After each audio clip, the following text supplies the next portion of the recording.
the Alternative Uganda, real issues, real talk. While in here, people are discussing topical issues that are affecting omuntu wa wansi. So banange tubakubiriza mulaikinge page yaffe, muji likinge muji following. Babere nti bakuwa notification every when we get live. No mugenyi gwe tuba tuli naye olunaku nga discussinga kwezo ensonga oba kwekyo ekiba kiriwo mwobwo obudde.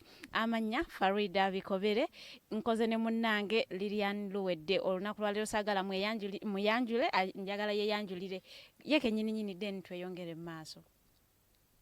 Amacha amalungi gwe nawe nakedde naffe wano ku the Alternative Digital era nga ne program yaffe ya Mighty Drive twogera nsonga ku nsonga tukyaza abantu ab'enjawulo ne twogera ku bigenda maaso mu ggwanga bya bizinesi bya bufuzi bya ddiini oba bya bulamu byonna tubyogerako wano mu Mighty Drive era nga eno program ebeerawo okuva ku Monday okutuuka olunaku olwokutaano okuva ssaawa emu okutuuka ssaawa 3 ez'okumakya. Amanya nze LILIAN LUWEDDE nga mukyala Farida Bikobere wanyanjudde tugenda kuba tubatambuliza ddala paka ssaawa 3 ez'okumakya n'omugenyi gwe tulina olunaku luno olwaleero era nga ye mukyala Sarah BIRETE. Mukyala ono munnamateeka era nga mukyala w'amaanyi nnyo okulwanirira eddembe ly'obuntu. So gwe tulina mu studios olwaleero tugenda kuba nga twogera ebintu eby'enjawulo, constitution n'ebyobufuzi n'ebigenda maaso mu ggwanga n'akalulu akabindabinda aka 2021 byonna tugenda kuba tubyogerako olunaku luno olwaleero. So kyolina okukola gwe alina ekibuuzo kyonna genda ku Facebook page or searching the Alternative Uganda, like the page and follow. Ojja kuba ofuna buli kyonna kyonna ekigenda maaso. In case you have a comment or in case you have a question also genda mu comment section n'okiteekayo tugenda kuba nga tukisoma era n'omugenyi waffe agenda kuba nga akiddamu bulungi nnyo nnyini ddala. Tugenda kubanga twogera mateeka politics because yali yesimbyewo Bushenyi. Twogere human rights, she's a human rights activist. Twogere ebintu ebyenjawulo ebigenda mu maaso money in politics. Engeri Jalen, she is the executive director owa coalition for constitutional governance. So tugenda kwanga twogera ebintu money in politics, twogera abavubuka lwaki temwetanidde bintu bino lwaki temuyeyunyidde munyo. Twogera ne ku bakyala lwaki mwesuliddeyo gwa nagamba okulwanirira ensonga ezigenda mu maaso mulowooza zikwata ku basajja bokka. So we have a woman in the house, omukyala emmekete. Agamba omukyala emmekete be batayisayisa mu maaso bavuddeyo ne badda ku front line balwanirira human rights, balwanirira eddembe ly'abantu nga mukyala. So bw'aba nti mukyala nga yavuddeyo, so ffe tusuubira nti alina bangi bawadde hope oba alina bangi ba inspirinze ne musobola ne mukkiriza nti ye kituufu kisoboka nange nsobola okikola. Kituufu. Manye mulembe kati abakyala buli kimu bakyenyigidde muso agenda kuba abawa tips mu abakyala be abaagala okwenyigira mu nsonga nga zino nti omukyala tulina kwetirira ensonga ezimu kati si z'abaami bokka. Omukyala naawe omukyala olina okuvaayo ne wenyigiramu tekikyaliko nti mwami yalina okuplayinga role tekikyaliko nti baami bokka balina okulwanira eddembe ly'obuntu n'abakyala tubalabe bangi bavuddeyo. So agenda kuba atuwa ku magezi ku butya bwe tuyinza naffe okuvaayo ne tuyimirira nga abakyala. Bino tebikyaliko nti mwami yekka wabula omukyala naawe bwe wenyigiramu okutaasa eddembe ly'obuntu n'okulwanirira ensi yo tekinangeri gye kikukosaamu yadde n'akatono. Tulabe amateeka Uganda tukyali ku rule of law oba we are under rule by law. So banaye byonna tugenda kubanga tubyogerako abali mu politics abali mu kunoonya akalulu ffe bannange tubagamba tubaagaliza buwanguzi mukama gwanaba awanze eddusu nagamba nti yona anakulembera Uganda for us we are tugenda naye tujja kugamba bugambe munnange congratulations ate okole abantu bye badde obasuubiza okole mandate yo nga gwe omuntu manifesto yo ogijje ku mpapula ogiteeke mu actions mu bikolwa. Saawa eno Uganda erina ebizibu bingi byeyitamu nga enguudo embi bamaama bafa ejje twabadde gano ne presidential candidate omukyala Nancy Kalembe Linda ng'atubuulira biki byayagala okukolera Uganda ng'atubuulira nga bw'ayagala ososotoza ezikwatagana ku bakyala n'omwana omuwala n'agamba nti bwe baba bakyala 16 nga be bafa buli lunaku meaning abo ba orphans 16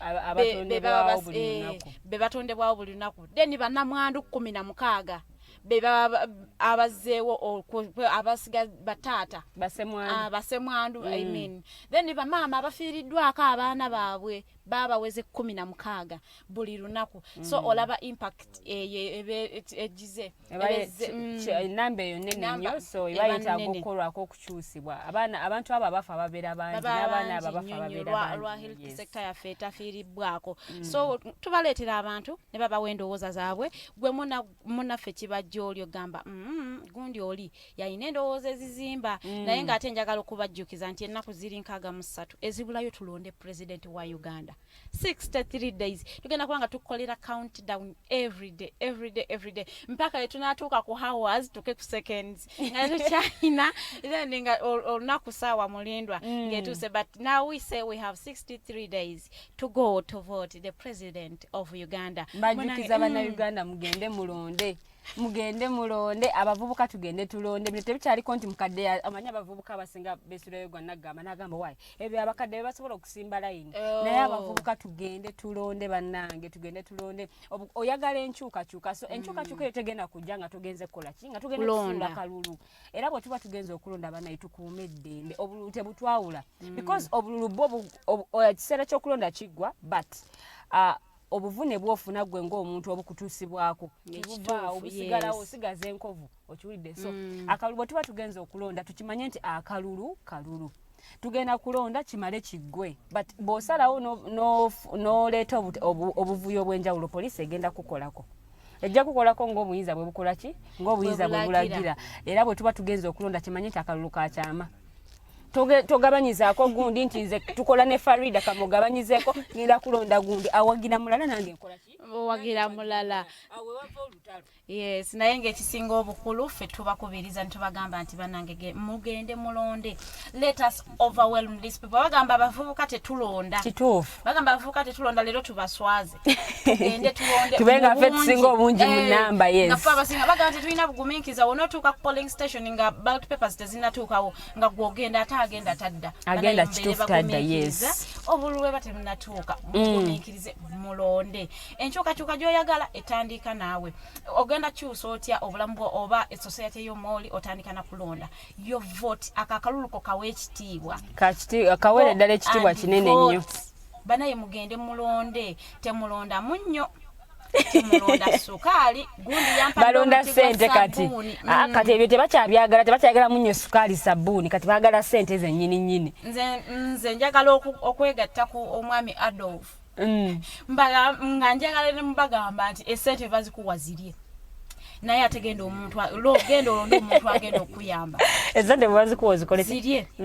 because omuntu akugula ne sente kiraga bulazi talina kyagenda kukolera the moment omuntu ajayo sente nazikuwa omutwalo akugula ogenda omulonde njagala mbabuulire kino nti ako kabonero nti oyo omuntu talina kyagenda kukola ng'atuuse mu ofisi y'obuyinza so bwakuwa omutwalo gwe bulye genda olonde atakuwadde alina ideas ezizimba tetugamba nti abagaba sente balina ideas kisinzira anti era ne sente ezo zakukwata kuwa za bwereere bwazikuwa tuli mu mwezi ki tuli mu gwa 11 kati emyaka 5 egyo egiddako olina ogisasulira n'omutwalo ogwo ogumu gwe yakuwa ze service zotafuna ojja tuuka mu ddwaliro nga teri ddagala otandike oluguudo lwewaffe si lukole naye nga gwe bakusasula dda ensonga wagivaamu kubanga bakusasudde sente zakusasudde naye abakola ki abazaagala so kati bwabanga azikuwadde n'akusasula kitegeeza gwe amaze okwawula ensonga gwe oba okoze eki oba ozivuddemu nze era ntera bagamba nti omuntu bwakuwa sente tomubanja n'ekyokubiri atalonze toyina lukusa luyimirira naye kabaka trading center k'omukyalo ewammwe toyina lukusa luyimiriramu ng'ogamba abantu twamulonda akoze kubalonda tewaliwo nekolona akoze emyaka 5 abadde mu parliament talina kyatukoledde bannange bw'oba tewalonda sirika toli useful citizen ekiraga nti oli useful otandika na kulonda oyo agenda okukulembera because buli lwolonda oyo agenda okukulembera kiraga nti oyagala enkulaakulana oba oyagala enkyukakyuka oyagala amasomero amalungi oyagala amalwaliro amalungi naye buli lwotuula ewuwo nga tolonda abavubuka this time round tukyuse narrative bagamba abavubuka tebalonda abavubuka tetwenyigidde mu kulonda this time round come 2021 tugikyuse bagambe lero bavubuka balonze guno omulundi tukole history, let us make history. And jukira generation abakulu kati ekiseera kyabwe kigenze kigwako. So kati saawa zino abavubuka balidinga nnyo. Kati omuvubuka ogenda kuzaala omwana atuuka ogenda mu ssomero mutuufu nga tewali basomesa. Atuuka actually nga tanaba nagenda mu ssomero asooka mu ddwaliro. Atuuka ogenda mu ddwaliro omukyala atuuka ogenda mu ddwaliro okuzaala nga tewali ddagala, tewali basawo. Okiwulidde nga abasawo baavaayo lwa butafuna ki misaala. Atuuka ogenda ku ssomero nga tewali musomesa. Okiwulidde naye nga tewalonda. Olimu kaninde bali balonda kalulu kange nkatunda ebyo tebiyamba. Sijja kulonda buli lwenonda ebisigala byebimu gwe genda olonda osigalewo. Ekisinga obukulu nti olonze genda olonde omuntu oyo ogoberere n'ebivudde mu kulonda oweeyo obudde okumanya biki ebivudde mu kulonda. Si kugenda kulonda n'otambula n'ogenda waka n'okomawo enkya babbye akalulu tewategedde bakabbye bati era bakabbidde bakabbye saawa mmeka. Njagala tubeere basaale nnyo mu kalulu kaffe n'okakuuma olonze beerawo olabe. Naye ng'ate bwe tukola ebyo ebintu njagala obbajjukiza nti COVID-19 gyali ate munaye achatta abantu bangi. Ng'abantu bwe bajjamu bwe basaba obululu banaye twekuume akasaba akalulu weekuume. Because oyo gwosaba ojja mwetaaga, there is life after elections. Abantu mujja beetaaga emirimu girina okugenda mu maaso. So banaye tukuume abantu betusaba akalulu. Toka weekuume deni okumena oyo gwoyagala akulonde. Because mwambale mask. Oya akulaba gwosaba akalulu akubiriringiramu nnyo. Buli lwogendayo nga toyambadde mugenda baga impression nti ki COVID taliyo banaye COVID gyali ate kati bannayuganda mwesuliddeyo gwa nagamba atta. Engeri gye balaba nti buli kimu bakitadde balowooza kati COVID takola ki taliyo naye ng'ate bambi COVID gyali munaabe engalo ebidomola byo bikyaliwo mbiraba ku entrance za kids naye babiyitako bannayuganda okunaaba engalo. I entered no I was going to enter ani askali nanyumiriza nabengalo and that was okay with me. And then omuyindi just came and passed nahingira ngate bamunyeze like sebo ngoli tomugambye zomanyi bwenda bekitagenda mu maaso sirinda muntu akinjogerere awo wenyini nyini nkugambira ensonga neggwa ngamba sebo ate ngoli tomugambye lwakuba muyindi. So you want to tell him sebo n'abayindi bakwatibwa corona ate laba musaasanya kituufu nagamba anyway sagala kulowooza nti tomanyi lulimi lwayogera kuba bategeera oluzungu naye ate walikoseza sayini omulage nti ekidomola kikino wano okutama wano n'onaabenga naye era abaalaba kubanga ekigenda maaso omukulembeze gwanga bwe yali ayogera ensonga zonna yazoogerako ebisinga yabyogera mu luzungu. Yes naye saategeera lwaki omuyindi oli bamuleka so nze bannange nja bakubiriza bannayuganda ababantu olw'okuba kala si yeyaffe si yemu neyaffe naffe tulina abazungu. We are all humans. Abeeru babayita bazungu anti kati owedde omuntu omweru twamuyitanga muzungu. Nze bannamagoye be twayitanga abazungu bayitanga abazungu kati abo nze nga ndowooza abazungu era bagamba simanyi ensowera tezibakuonako tebalina kuyita mu musana kati nze nga ndabira era nga mbaga ekitiibwa nakakati saawa eno manyaga nentuula eri nga simuliraanye nnyo naye ng'ate twagala obategeeza nti twatuuse dda ku offices bwe tugenda okukima omugenyi waffe ow'olunaku omukyala Sarah BIRETE yatuuseeko dda ali mu kweterezaamu katene nnyo agenda kubanga atutuukako anytime from now ye wali tukanga twogera kokko naye atunyumizeemu amateeka ge Uganda go bagakutte batya naye ngira wenjogerera mulaba atambula atutuuseeko tujja genda kondooza mu bulanka katono nnyo katono ddala ka health break then tukomewo n'omugenyi waffe olunaku okyali ku Mighty Drive tovaawo.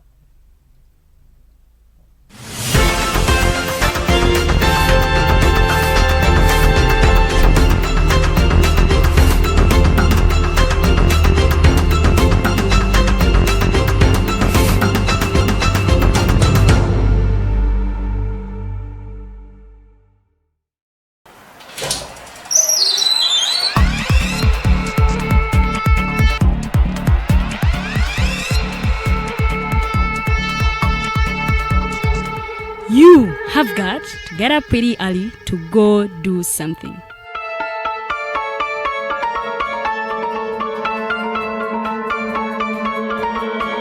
We are the Alternative TikTok.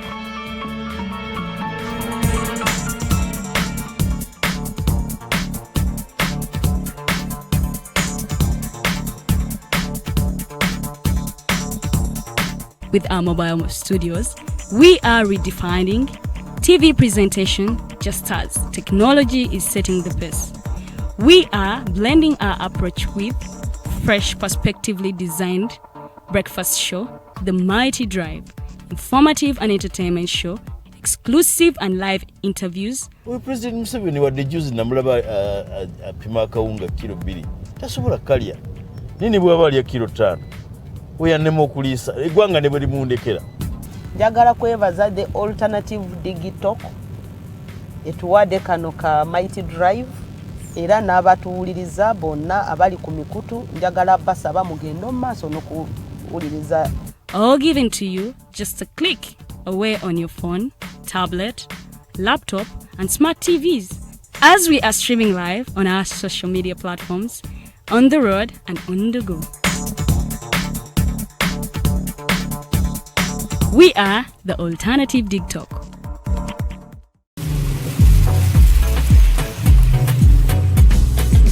Yellow Beat. It's a 4G remix. Double sin. Twice upon a time, I got my phone. I put him busy, and then I said, I have time with it. So I called my friend. First come. Did you know? Did you? Yes, it's MTN 00, the 4G remix. Dial *150*10# or visit my MTN app to load daily bundles and double your MPs on your 4G line. Everywhere you go, MTN. What? That means more fire!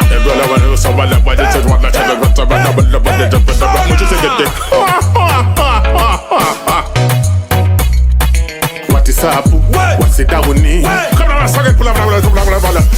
Everywhere you go, MTN.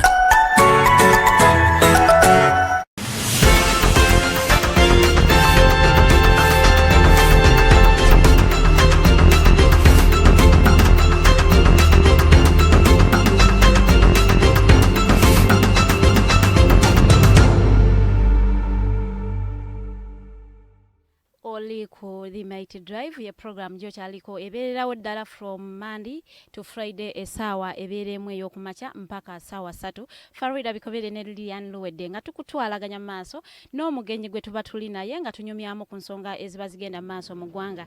Njagala okubategeeza nti ku ddakiika 2 ezankayita ku saawa emu omugenyi waffe mwali mu studios. She is the executive director, Center for Constitution Governance. She is a human rights activist and a lawyer. Tugenda kubanga twogera ku nsonga nyingi nnyo ezikwata ku bulamu bw'abantu. Tugenda kuba twogera politics, tugenda kubanga twogera amateeka mu Uganda gakyakola yego gyegali. So we want to know these things since we have a lawyer and ekyensuso kiri nti she is a female lawyer. So me when I see females nga beba leading I get so happy because mbandi no muntu gwentu nolira. I have people who inspire me. Bwabeera nga mukyala ngamba alhamdulillah aba omwana omuwala ina ya omwana omuwala ina go kutunulako you know abawola our confidence dies at an early age because of the community je tukuliramu batukuza batusa omusajja yayina ogulumira omukyala ina kuba mukakamu nayenze buli lwenda banga tuyina omukyala ali ku mwanju nnyo ali ku front line wali eringa beba ku text hearing nga beba kola ebintu bino I say alhamdulillah tuyina abatu inspiring such that naffe tufuna confidence eyo evaayo abalala batulabireko oba n'abalala bafune hope bamanye nti these things are workable sibya abasajja bokka n'omukazi asobola okukikola. Once again Lilian agenda kubeyanjulira ababuuzeeko deno omugenyi waffe atweyanjulireko. Tukyagenda maaso ne Mighty Drive amanya nze LILIAN LUWEDDE era nga wano we tuli mu kaseera kano omugenyi waffe yatweyunzeeko dda agenda kuba atubuuzaako era atubuulire na biki byakola n'oluvannyuma tugende maaso. Tusense kulaba ku Mighty Drive tweyanjulire era weyanjulire n'abatulaba na biki byokola. Bampita Sara BIRETE nkulira ekitongole ekigoberera ebya ssemateeka mu Uganda nga kibayita Center for Constitutional Governance. tukola emirimu ekwatagana nebya semateeka etwazibwa etya abantu bagiteeka mu nkola amateeka getulina palamenti gebaga gali ku layini ya semateeka ebikolwa eby'abantu abali mu gavumenti bitambulira ku semateeka gyegyo emirimu gye tukola. Oh, Center for Constitutional Governance. It is okay, you can mix the language because in Luganda totally favorable yes, so you can mix no yogera English and Luganda nga mixing to favor abantu abatulaba, some of them bayinza okubanga atete bategedde nnyo Luganda olw'ensonga ntugenda kwogera mateeka gayinza okuba amazibuzibu okugakyusa, so you can mix the languages to favor all our viewers. Bannange atana twegatako, the page is The Alternative Uganda. Genda ku Facebook yo in your account take The Alternative Uganda, like the page and follow us. Akabonero kalinga akade kanyigeeko kagenda kankakuletera notification every when we go live every day Monday to Friday. It is 7 to 9 a.m. nga tunyumya ensonga eziba zigenda maaso mu Uganda. If I say Center for Constitution Governance, what do you people do? We promote the implementation of the Constitution.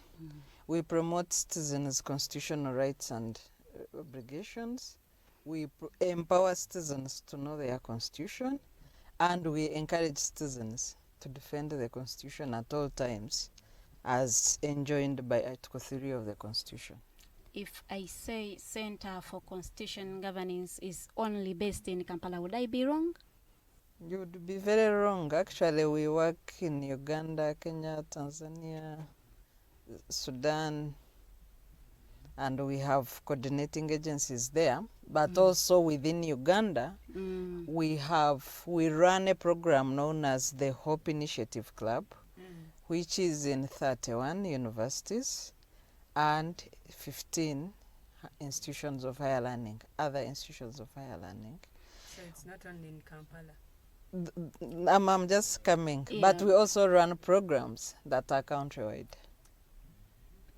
Why haven't the citizens felt your presence? Like, is it that if your impact hasn't yet been felt through what you do, what is the problem that people are not feeling your presence on ground? So that is the reason we are saying it is only based in Kampala, because yesterday I was talking to someone from Jinja and he was like, Center for Constitution Governance, because he follows our programs every day. Like, when did it start? I'm like, no, keep your questions. You will forward them to her when she is in the studios. So you are not beyond Kampala. People have not felt you. People do not know you people exist. Yes, we specifically focused on institutions of higher learning for two reasons. One is majority of Uganda's population are aged 30 years and below. So that is 78%. Yes. So we chose to interact with a bigger section of Ugandans who are 78%. But also when you go to universities where we run programs, it's not that every student attends. On average, every university has about 8,000 students. Yes.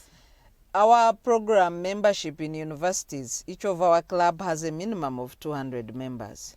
So even it's possible that you can go to Makerere and you find somebody who says, I don't know Center for Constitutional Governance. That doesn't mean that it doesn't exist. That doesn't mean that we don't do programs. When we hold public dialogues, we have attendance of about 500 to 700 students. But Makerere has a population of about 30,000 students. So when you go to Makerere and you interact with an audience of 1,000 students, we have membership, people who own cards of the clubs, who are about 200 or more. So it's possible that out of the 30,000 student population, even them, there will be somebody who says, I don't know Center for Constitutional Governance. And also we want to underscore the fact that we were based in Makerere University for 5 years. 5 years. Yes, and the purpose was to tap into the big human resource for constitutionalism that is based at the Makerere Law School and within the university in general. So, but still, you can meet somebody who says, I don't know Center for Constitutional Governance. So that's the challenge of governance. But beyond universities, we do programs at the district level. But we have also not been to every district. It was actually going to be my other question. Are you only based No. in universities? Yes. Yeah. So we do programs that are based with the leadership at the district level. We know where it's possible, we combine regions. We say maybe in Eastern Uganda, you select leaders to meet. Yes. At times it's district based, like we've been in Gulu, Lila, Mbale, Masaka, and other districts. But still, when I go to Gulu and I meet 30 district leaders, still there will be somebody who says, I don't know Center for Constitutional Governance. So it's a gradual process.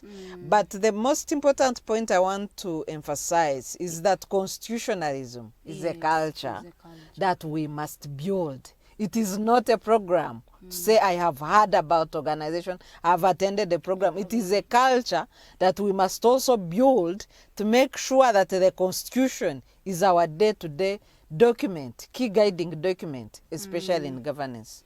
Okay, we are going to be talking politics. We are going to be talking rule of law. We are tugenda kwatwogera mateka ahead of 2021 elections. Tulimu scientific campaigns. Are they really viable? Tulina munna mateka. Agenda kubanga atubuulira. So bannange banna Uganda temuvaako bakubiriza atana twegatako please. It is the time. Genda ku Facebook account yo tekam the Alternative Uganda.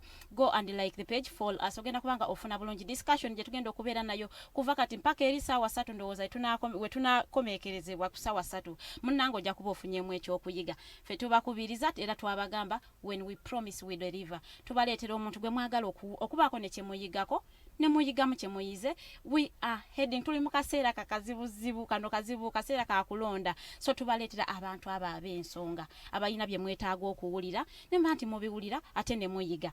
Twogera ku mateeka tugenda mu kalulu violence esuse. Yes. Violence esuse mu Uganda. So tetumanyi oba amateeka gakyakola oba do we have laws in Uganda? Yes, we do. Do we still are those laws really active? Do they work? We have a challenge with the rule of law, but we have laws. And I will explain that. Yes. Yeah. So we have a challenge with the rule of law, but we have laws. Maybe they are on documents or they are not on. So we have a challenge of rule of law. Where is the challenge? We don't have, everybody in Uganda does not work according to laws. We have people who conduct themselves as if they are above laws. Yet the Constitution says everybody is under the law. So we have conduct, especially in our governance and politics, of some agencies of government, especially the security forces, that fall outside the laws of Uganda. So the biggest abuser of laws in Uganda is unfortunately the people that are supposed to enforce The law. Yes. So taking you back mukalula kankagwa, we had a lot of violence. Abantu baba kuba amasasi gali manji. Abamu bafa. Yes, abamu being a human rights activist. But tuba twagala okublaminga, who should we blame? Abamate bano abakwasiza amateka aba police. Should we say the people incited or provoked the abaneno ne okubakolako obulabe? Who should we blame? You know, in law, provocation is determined by many issues. One is your sphere of work. If your sphere of work and how you're supposed to conduct yourself is in line with your code of conduct, then you can claim that somebody has provoked you me. outside your code of conduct, Yes. outside the capacity you're supposed to control yourself as a human being. So have we had those situations or what we see in most cases is excessive use of force by the law enforcers, and that is not provocation. So we have law enforcers, first of all, who don't understand the meaning of politics and political participation and civil and political rights. Many of the people keeping law and order in this country have a mindset which assumes that being in opposition is a crime in Uganda, as if they are there as gatekeepers of the regime, instead of keeping law and order for all citizens. So for them, a member of opposition is already a criminal, even when no crime is committed. So that's the general mindset of police, of the army that is now coming into politics, which is unconstitutional. Talking about the army into politics, is it okay for the army to be involved in the political process? It is unconstitutional. We have a statement, and the duty bearers are quiet. The commander of the massacre brigade, who said that they will not hand over power to anybody because people are ideologically bankrupt. So you ask yourself, and for long Ugandans have been told that we have a professional army in this country. Yes. This is a general, because a brigadier, first above, they are generals in UPDF. These are top commanders in UPDF. They know very well that Article 212 of the Constitution mandates members of the UPDF to be non-partisan, to be apolitical. They have no business to do with what is determined in politics. Yes. Their duty is to protect Ugandans with their property and the territorial integrity of Uganda. That means safeguarding the borders of Uganda so that we are not invaded by any army. He made a statement on camera. Everyone heard. Everyone heard. His bosses are quiet. The commanding chief is quiet. Because anybody above the rank of brigadier is disciplined by the army high command. The commanding chief is quiet, and is the one who keeps telling Ugandans that he has delivered the professional army to this country. The CDF is quiet. The spokesperson of UPDF gave a lukewarm excuse, and nobody has reprimanded this general who is not fit to be in the army, because his statement abused the constitution. His statement abused the sovereignty of Ugandans. His statement abused the UPDF Act. His statement abused the Ugandans. So who does he serve? He serves, we presume, he serves the people of Uganda. He doesn't serve the people of Uganda. These are regime. These are NRM cadres who are misplaced, and they should resign and go and occupy their place at Chadondo Political 10 and do NRM politics. They are putting on a uniform paid by Ugandans illegally. They are abusing a salary paid by Ugandans because they are doing work contrary to what is presumed of them, expected of them. The army, the police, ebyo ebigambo sibiddibwamu, tebiddibwamu ffe tubagamba bugambi mukole ekyetaagisa. Mukole ekyetaagisa. You do what is expected of you people instead of okukolera omuntu omu kinoomu.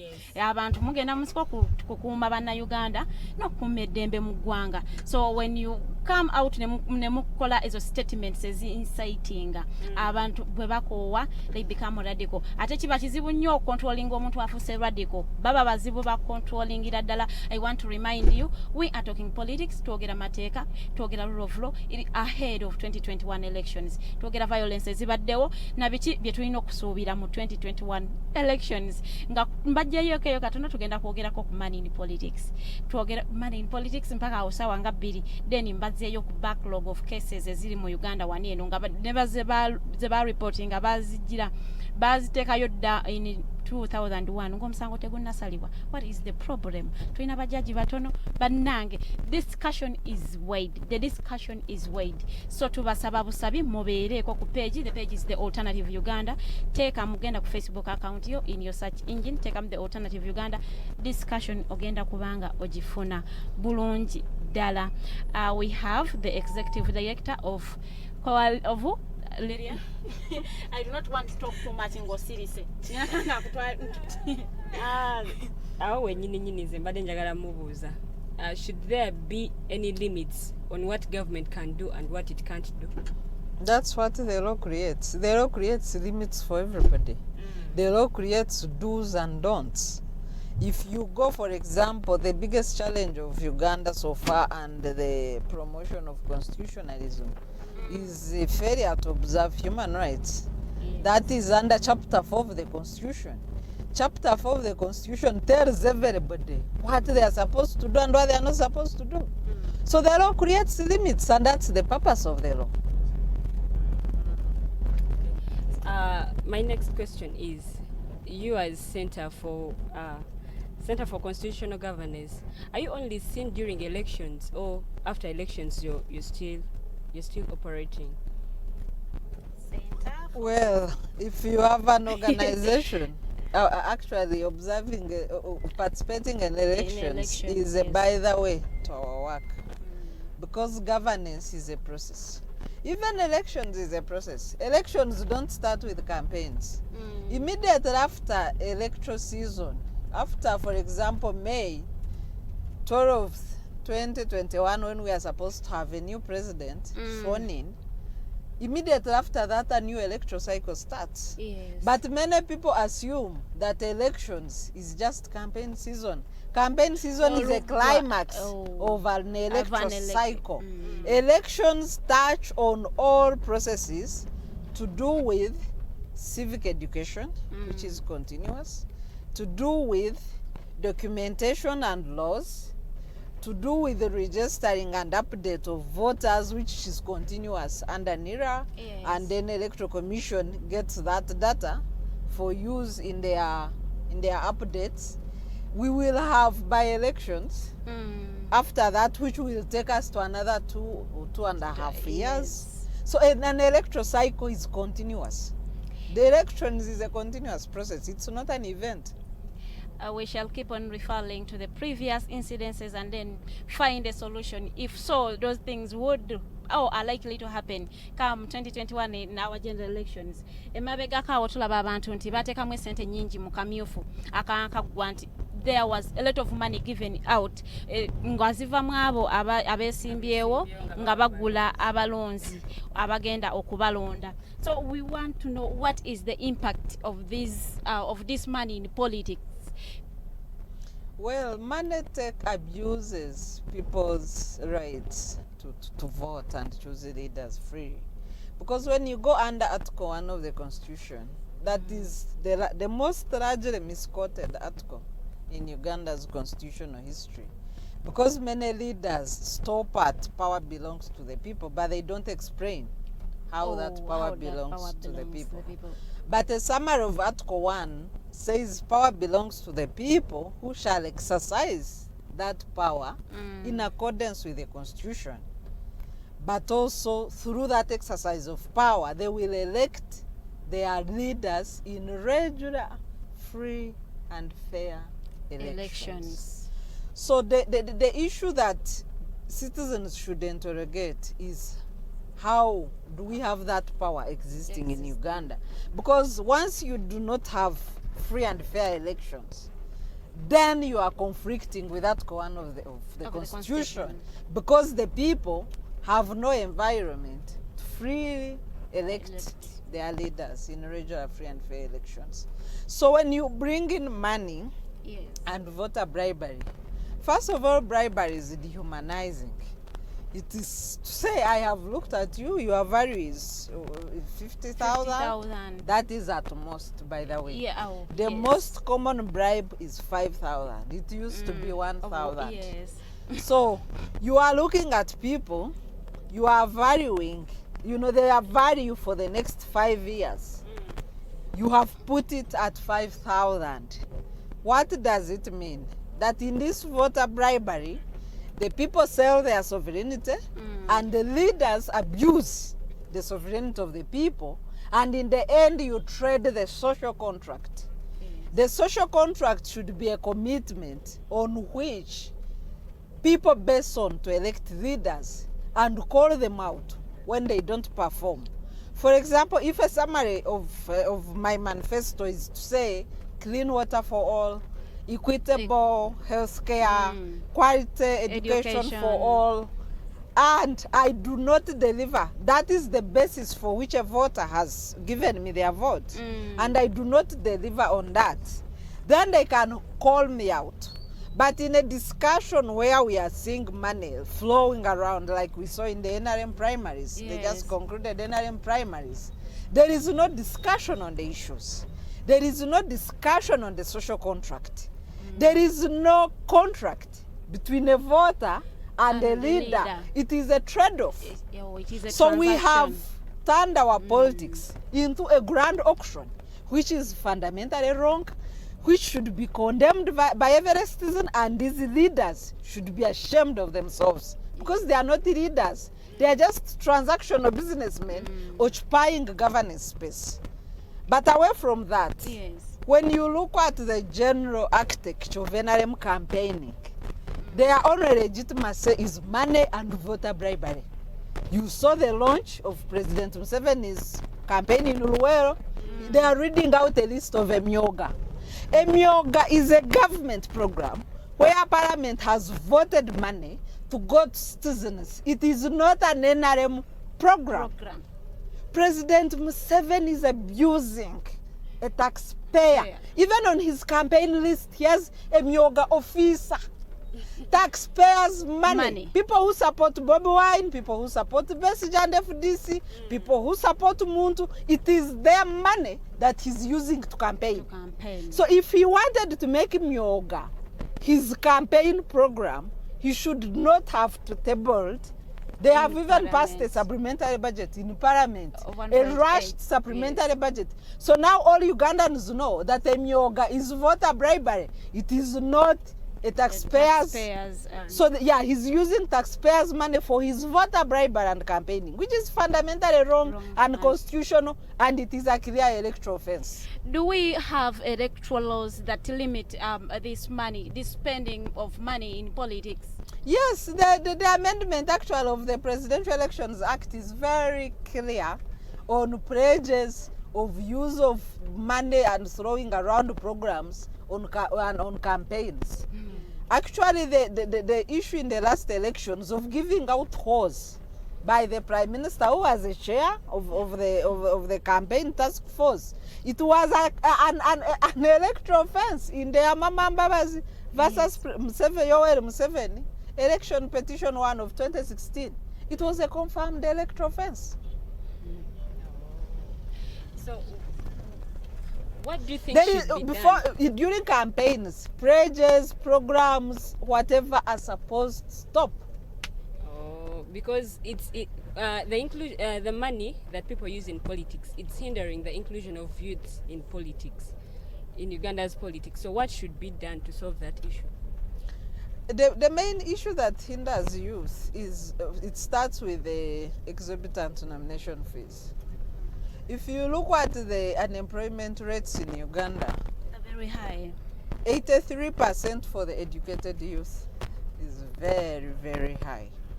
Actually, in 10 graduates, only 1 has a chance of getting a job. So if you look at that rate of unemployment, and then you say that for everybody to participate in politics and get nominated, you must have 3 million shillings. Yes. I want first to underscore the fact that the Electoral Commission is fully funded by a taxpayer and does not need to fundraise money for their operations through nomination fees. Actually, this money goes to Uganda Revenue Authority on a consolidated account. So we don't need this money to run elections, because many people assume, whereas political parties charge nomination fees to enable them conduct elections. Many people assume that this money goes to Electoral Commission. It does not. And the Electoral Commission does not need it because their budget was fully approved by Parliament. They do not have any budget or funding gap. So where does this money go? Back to the consolidated fund. Yes. So you have a taxpayer paying double for elections in this country. 2, our constitution recognizes vulnerable groups. These include youth, women, people with disabilities, among others. Yes. So once you acknowledge this vulnerability, how is it taken care of when it comes to things like exorbitant nomination fees? Because it does not only hinder youth, it also hinders women, majority of whom work in informal sector, and 3 million is too much for them to raise. So it's like we have made elections and leadership in this country a preserve for the rich. Something which is fundamentally wrong, something that promotes inequality, even in participation in politics. I'll just take you a little back up from the money in politics and youth being hindered. You said we have these electoral laws that limit the expenditure, the spending of money in politics. So why aren't these laws? We do not have a clear limit on yes, what amount of money should be each spent. one should spend. We do not have that yet. Yes. We pushed for that amendment. It was not passed. And we all know why. Because NRM legitimacy is money. And they dominate Parliament. So I don't know when we shall be able to have these limits passed, but what we managed to achieve is that every nominated candidate will declare their sources of funds. Yes, and you cannot declare any anonymous source. So you must state where you got your funds from, who has given you, and how much. Most of them don't even declare. And they should also declare their estimate budgets 15 days after nomination. Yes. So we are yet to see, since everybody now is nominated, whether they have presented this information. We know that in the previous elections, NRM has also, as expected, found it so hard even to declare how much they've used for their presidential elections. I think the figures even become embarrassing for them themselves, and they need to take time to try to humanize them because they use too much money, and without that money and buying and manipulating voters, their chances of even getting any sensible percentage would be as good as zero. Talking about women not participating in politics or in elective positions, could it be that the nomination fee is high? Yes, the nomination fee has affected many young youth and women. And women, yes. Yes, who were interested in participating in elections. Many candidates failed to get nominated this time around because the situation was worsened by COVID, which COVID saw 50% of Ugandans out of their jobs. Even those who kept jobs, their salaries were cut, their incomes were reduced, yet we have increased cost of living and increased expenditures and inflation in the country. So many contending candidates, including youth and women who were the most affected, could not get nominated. They failed to raise the 3 million. I think the National Unity Platform said 8 of their candidates didn't afford the money, could not get nominated. A number of candidates for the National Alliance couldn't get nominated. I don't know how many others were affected. Maybe because FDC and DP got some money from Electoral Commission, maybe they were able to pay for their candidates. But many people who were intending to participate in politics failed to raise money for nomination. Yet this money is useless and double payment on the part of a citizen. Mwoga mbadde mukimanyi kyagukola myoga maya myoga so bana Uganda ebintu bino tubyogerako mutubawe wakakisa tubamanyise mugende mubinonyerezeeko mumanye sente zammwe eziraga then mulaba temutezirina weziraga muveeyo mubuze sente zaffe eza kino zo zakola ki. So because if you can't stand up and act, teri agenda kibakolera. So bannayuganda ffe tubawa ideas babaleetera ebintu ne baba babiraganga bwe biri. So to give you a go ahead okitunulemu ogenda okinoonyerezeko sente ziragawa batablinga bagamba sente bweziti how was the money spent. Bwemulaba temulaba weziraga muveeyo musabe accountability because it is your money. It is your money that is being spent anyhow. It is your money that police officer is using to dehumanize you. It is your money that army man is using to do violence during voting. So banange muveyo musabe accountability of your money. The page is The Alternative Uganda. Genda kwa Facebook account yo, take a search engine The Alternative Uganda, like the page and follow us. So genda kubanga ofuna discussions zafe every day tubera ne different guests talking different topics eziba ziruma omuntu wa bulijjo. Tugenda ko mu bulangu katono nnyo tukomawo. The mighty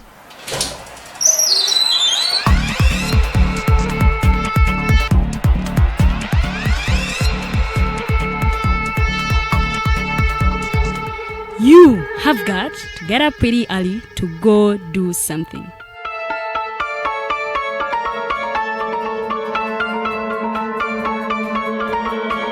We are the Alternative TikTok.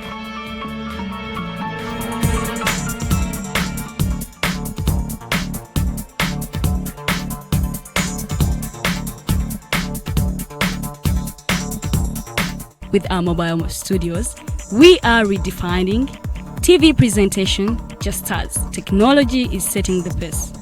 We are blending our approach with fresh, perspectively designed breakfast show, The Mighty Drive, informative and entertainment show, exclusive and live interviews. We President Museveni wadde juzi namulaba apima akawunga kilo 2 tasobola kalya nini bwaba alya kilo 5 weyannema okuliisa eggwanga ne bwe limundekera.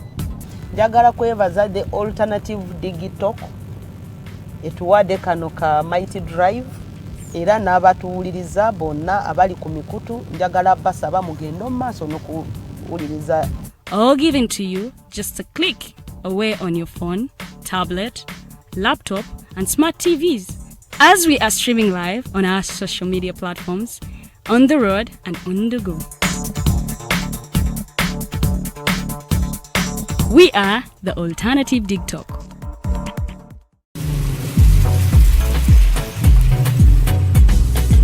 Yellow beat. It's a Fuji remix. Double sin. Twice upon a time, I got my phone. I put him busy, and then I said, I have time with it. So I called my friend. First come.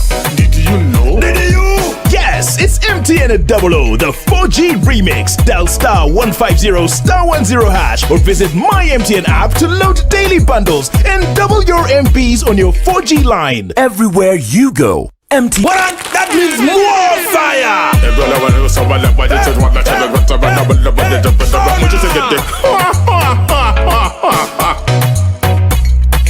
What is up? What's it down? Everywhere you go, MTN.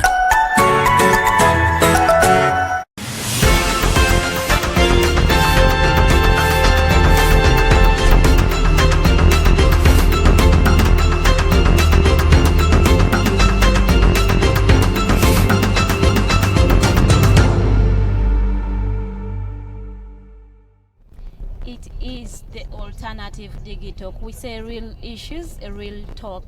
While in here we are talking, we have a hard discussion. So we have hard topics to discuss and disseminate information to you, the viewers. Mutegere ebiba bigenda maaso abamu temutera bigoberera nnyo. So we say tugenda kuleta omuntu abifaako nnyo oba ali in that line abitegeera nga guye gwe mulimo gwe agoberera ekintu kino ali ku governance ali ku mateeka ali ku constitution abitegeera abibannyonnyola nga bwe biba bigenda maaso. So you know kiki ekiriwo era oba kiki kyoyibwa oyina okukola. The Mighty Drive ye program gyokyaliko FARIDA BIKOBERE ge mannya gange nga ndi ne mukyala LILIAN LUWEDDE. We have the executive director of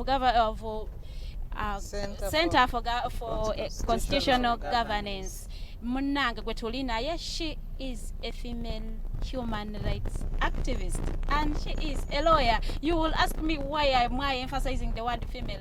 it is actually a good honor to have a female person nga yali wali eri kuhaiteko frontline ya leadinga yakola ebintu bino fe twali tumanyi byabasajja so awo ngamba a girl child atudde waka munange waka awo tewaleeta mugende mukole abavubuka bannange tuve waka tuve mu nyumba muve mu kuzibu kasa wasatu you go and work teri ayagala mwavu Gashumba yatugamba Frank Gashumba it is a good morning, a special good morning to you munange, we love you as the mighty drive yatugamba teri ayagala mwavu so people go and yes ne mama utakwetaga ngoli mwavu go and work bananga abawala muve mu kusosola enjala. I said these things every now and then muve mukola makeup mugende mukole you go and work banange teri ayagala muntu asabiriza ne sente yo enyuma. We are talking politics, togera mateka constitution ahead of 2021 elections violations ezaliwo tusuubira ziyinza okuberawo is it tuyinza okubera ne free and fair election come 2021 byonna discussion yegenda okuddako in our last 1 hour naye ngagala nsomeko comments ndaba mpitirivu ku Facebook your comments bannanga abalina ebibuuzo keep them coming in our comment section tugenda kubanga tubisoma ate ekibuuzo kyo tuba tukisomye mukwano we say we are very sorry sometimes obudde buba butukutte ng'ate tetulina naye ate era tuba tekiyisaawo abakirabye in any case we tuba tetukisomye mukwano we say we are really sorry obudde buba tebubadde ku saidi yaffe.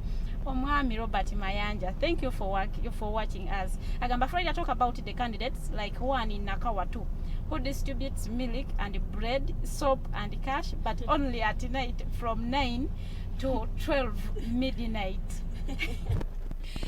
Robert Mayanja, we have been talking about money buying of buyers and what impact it could bring. Ndowooza answer yo ogifunye bulungi nnyo okuva omugenyi waffe akubulidde abo abagaba ssente abagaba sapuni kiki bayinza okuzinga na buzibu ki bwe baleeta mu society. Omwami Robert Mayanja ndowooza answer yo ogifunye munnange ogifunye bulungi nnyo. Matovu Huzaifa, you are watching from Jengera. Thank you for watching. We say muteke mu questions zammwe ngenda kubanga nzisoma bulungi nnyo ng'ate ngisomanga bweri ali mu studios n'agikuddiramu. I am going to talk about the cases in the next 3 or 20 minutes.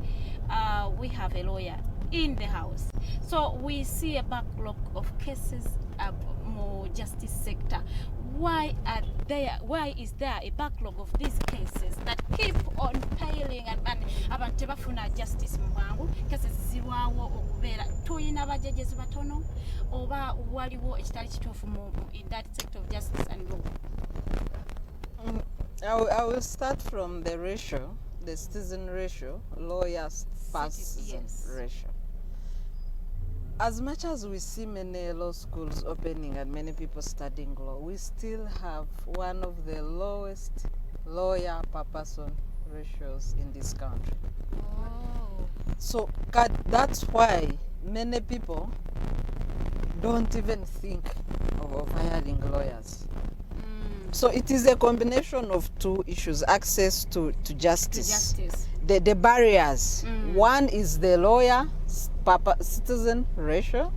The other barrier is affordability. Affordability of the lawyer. How many Ugandans with our increasing poverty can afford to hire a lawyer for their conflicts or issues?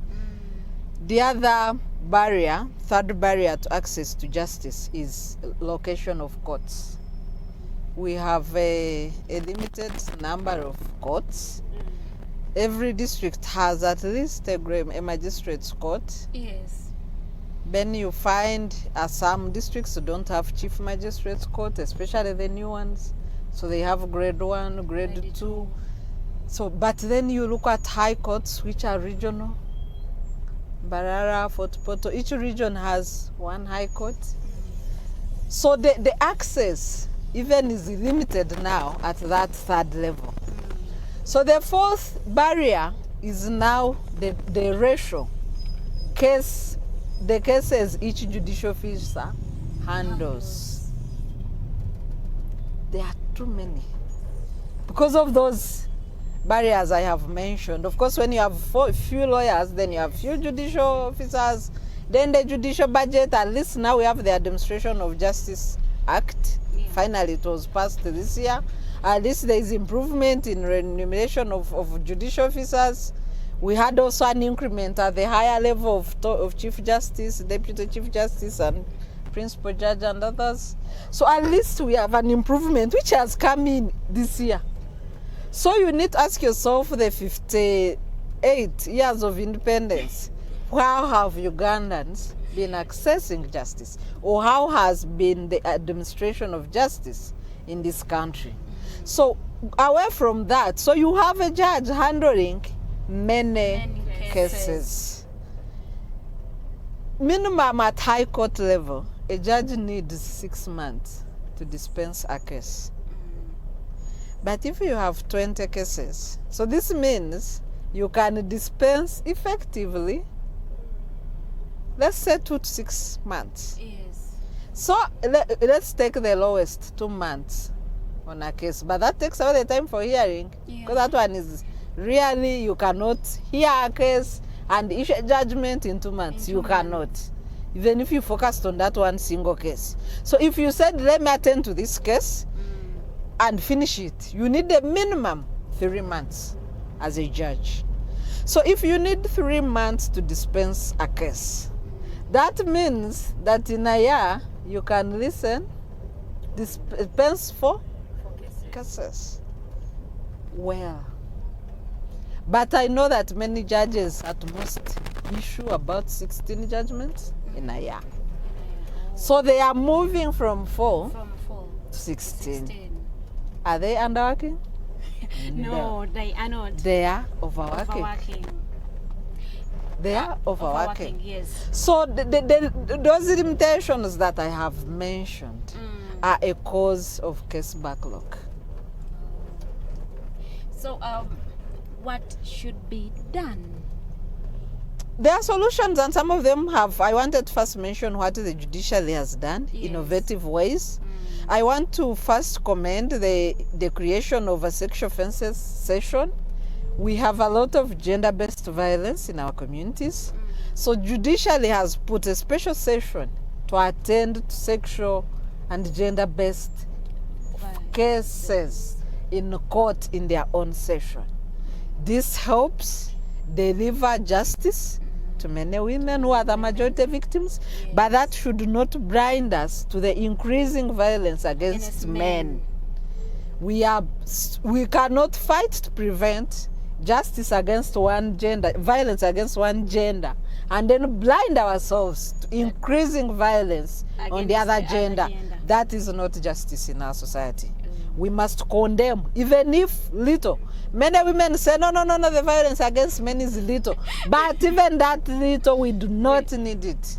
We do not need a violent society. Yes. So we are asking what should be done to reduce the backlog of cases. One, we need a lot of, another innovation that judiciary has put is arbitration, emphasizing arbitration and the opening of justice centers. Yes. So people can get justice quickly through their cases which do not necessarily need to go through court by using alternative dispute resolution, which is arbitration. Yes. In simple, this means you sit with a mediator, a professional mediator, who is a legal person. You discuss your issues, and if you can reach a compromise on how to solve them, you solve them without going through the court, which is already burdened, as I have mentioned. So that is helping in reducing case backlog. It should be promoted, but people need sensitization. The other court system that should have helped take away the many cases at local levels is the local council court system. We have the local council courts established under the 1995 Local Council Courts Act. Yes. These courts are supposed to mediate or litigate issues at village level. Some of the land conflicts in many cases have been solved by local leaders because they know the land, they know the boundaries, they know who owns what, so they are able to mediate. Some of the domestic violence issues are solved at these courts. But I want to emphasize one point, that these courts have limitation.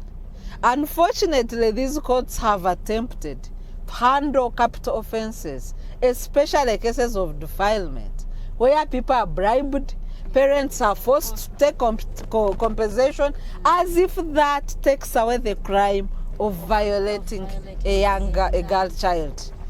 So these cases have limitations on what they can do and what they cannot do. So, but we need sensitization. So the first solution is, can we educate the people on the alternative means of solving our conflicts?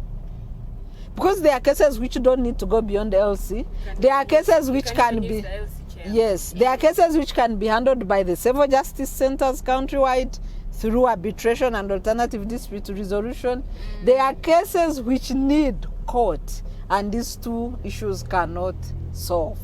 Like we saw recently in the Kanyamunyu case, where there was an attempt of using the community justice system of Matoput, but the court ruled and said this is not a recognized system for solving criminal law, and that's the law. So we still need reforms, but most important, sensitization. Sensitization, there are cases which you cannot do without a lawyer. Yes. And that's where even court, that's why even court says when you're charged with a capital offense and you cannot afford a lawyer, then they give you a lawyer, because you cannot do those cases without a lawyer. They attract a maximum sentence of death.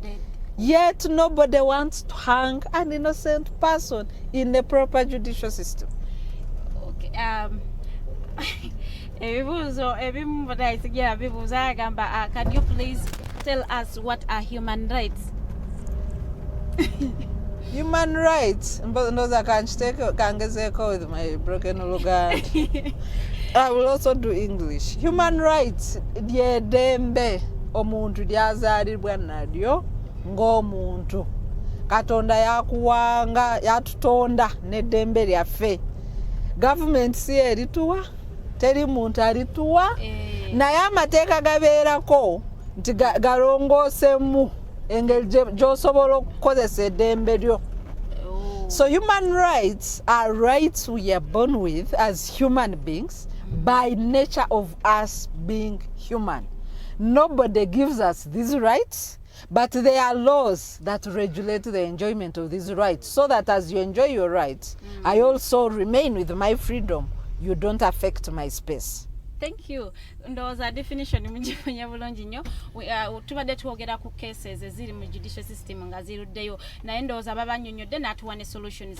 I want to talk about the corruption that is in the judicial system.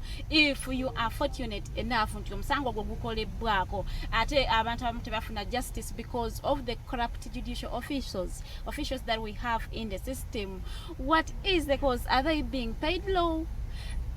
What could be leading to this, and what is the solution? We want to establish a problem and then give a solution to it.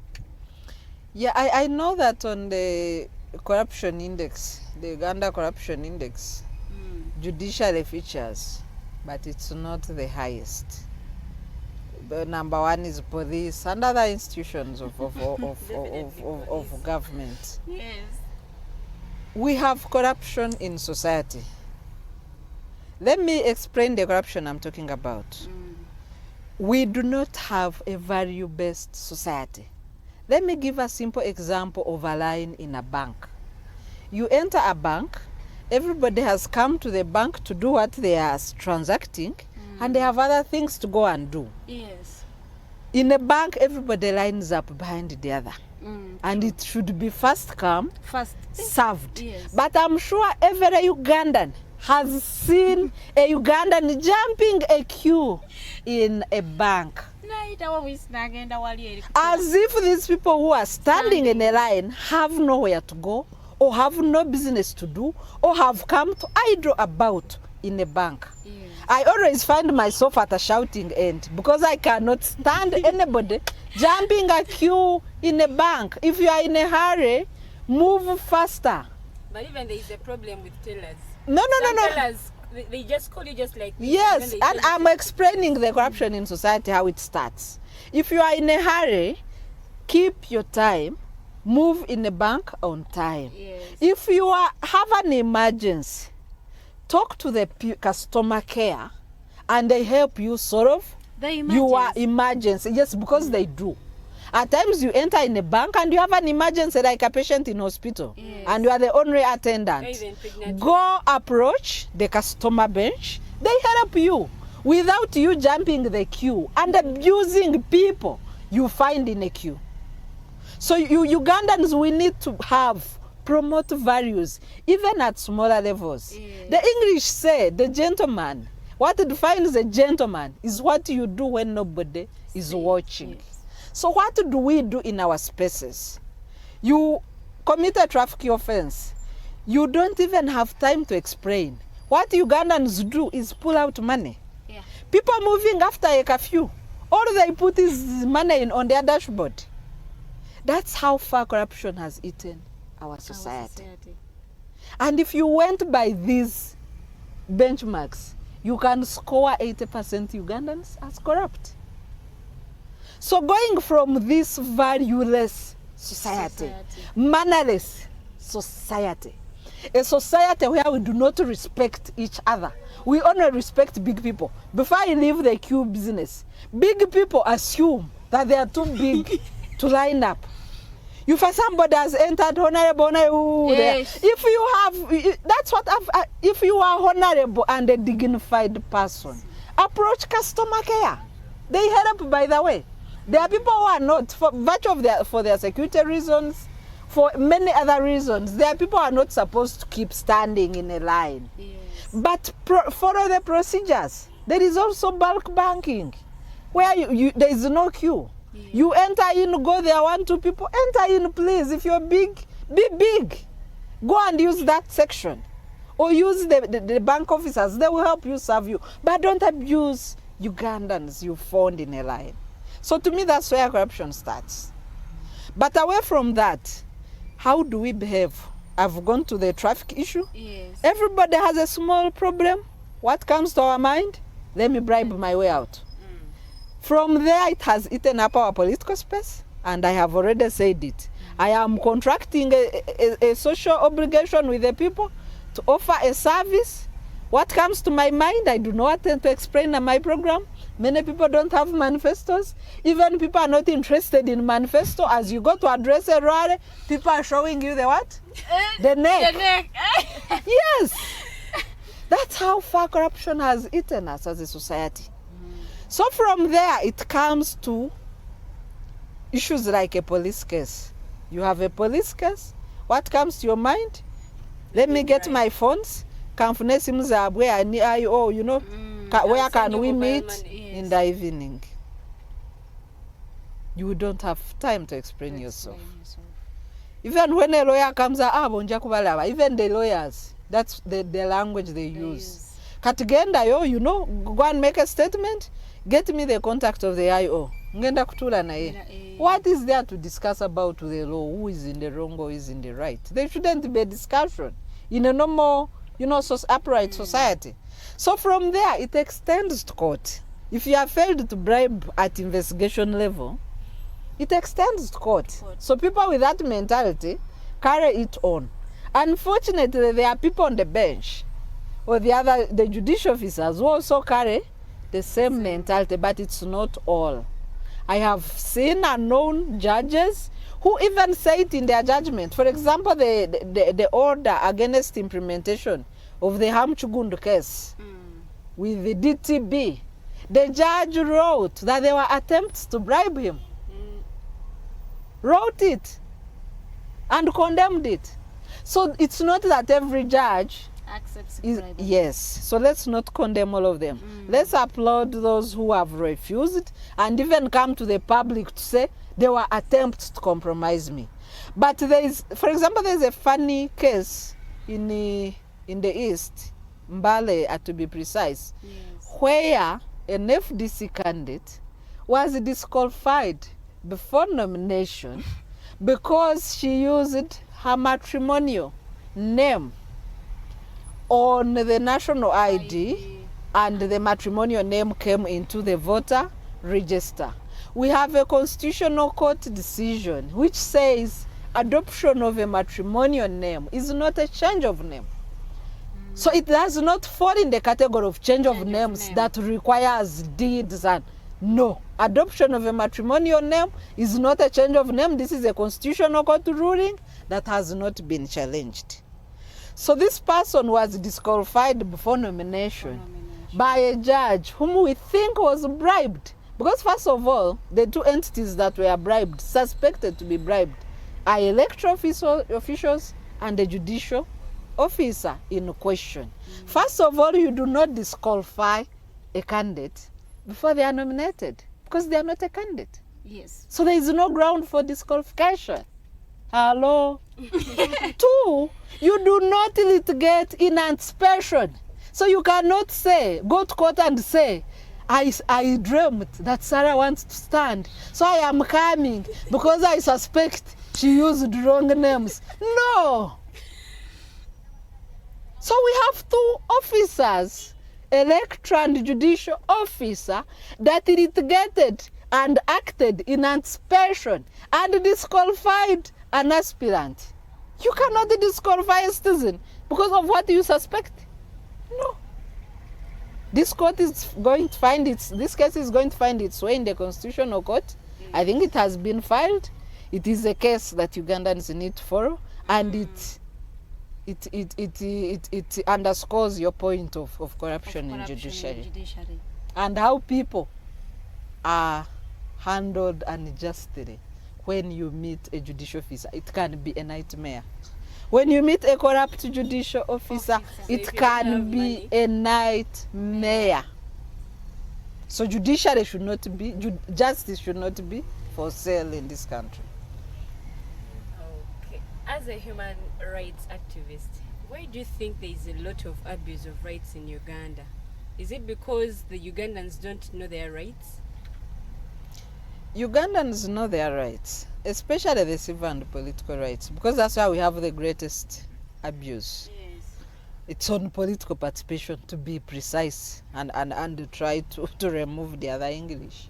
The biggest abuse of human rights comes in on political participation. First problem is the mindset of police. Anybody who does not support NRM is a criminal. Yet this is a police that should serve all Ugandans, regime after regime. So you even wonder whether some of them will fit in a police when the regime has changed. Because what police are they going to serve? You saw an example of the officer that was profiled for brutalizing Bobi Wine. Will he really fit in police after NRM has left power? No. So if they are there to serve NRM and they're in the wrong place, why don't they go to the party and leave the Uganda's police? Because police is supposed to serve Ugandans. Police is supposed to be politically blind. And police should not anticipate a crime because somebody does not support the ruling party. Being in opposition is not a crime. So that is the mindset of police. As if they are an armed wing of the NRM ruling party, which is fundamentally wrong. The next problem that comes in is on punishment on officers who violate now the rights. Most of them feel entitled. Most of them feel protected. Yesterday I was discussing a very disturbing aspect on Monday on why the two police officers at the rank of Assistant Inspector of Police, that's not a small rank, Assistant Inspector of Police, who have picked a hammer to hit cars of opposition leaders. Why is it that they all come from Western Uganda? We first saw the incident of Gilbert Alnitwe in 2011. At the rank of ASP then, he hit a hammer on Vesige's car, followed by pepper spray from Rukunjiri. We saw the element of now Andrew Agume from Churuhura on nomination day, on the gate of the nomination center, hitting a hammer on Bobi Wine's car, spraying people with pink spray, which is shown in the video. He's at the rank of ASP, and he's also from Western Uganda. First of all, is this a code of conduct by police? No. Has the IGP spoken about it? No. So what does that mean? What does that mean? That somebody violates a presidential candidate to that extent? A presidential candidate is a possible incoming commander-in-chief. Yes, true. The IGP is quiet on the incident. If it wasn't for the investigative work of Daily Monitor, we would not know the identity of this person because of the way he was disguising himself. So if you are keeping law and order and you have nothing to hide, why do you cover your face? Because the code of police, why the police officers have names, is that whatever they are doing, they can be held accountable and called out at any time. So why are you covering your name on the uniform? Why are you covering your face? And you are a law enforcement officer. What law are you enforcing in the dark? So some of these police officers feel they have protection. From above. Are they condemned after these acts? Are they disciplined? Instead, they are promoted. They are promoted. So that's what has escalated the abuse of human rights in this country. Looking for promotions. The leadership of the security forces does not condemn the human rights abuses. They condone them and reward them with Reward promotions.